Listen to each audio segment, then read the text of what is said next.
L-ex kap nazzjonalista Adrian Delija u d-deputat Elix Borg se jtelqu għal kap nazzjonalista minflok Bernard Grech. Dan hekk kif il-ħadd fis-satej ta' nofsinhar intemm il-perjodu għall-espressjoni ta' interess sabiex wieħed jikkontesta għal kap tal-Partit Nazzjonalista.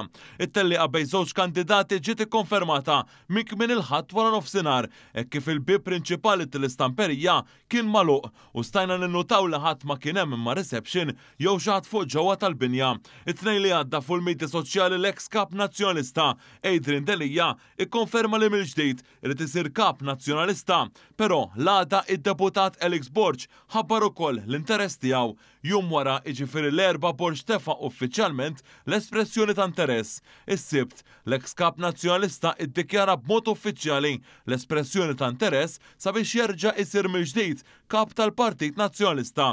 Issa hekk kif qal qed l-espressjoni ta' interess imiss li jsir id-due diligence fuq dawn iż-żewġ kandidati bil-perjodu massimu u dak ta' 6 ġimgħat. Is-Segretarju Ġenerali Nazzjonalista Charles Bonello kien qal li l-proċess sabiex jinħatar kap nazzjonalista ġdid għandu jintemm sal-10 Settembru, 3 xhur wara r-riżenja ta' Bernard Grech.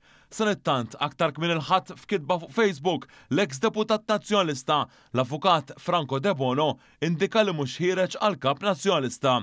L-ex deputat nazzjonalista għalli fi żmien li ġej se jipparteċipa b'mod attiv fil-politika.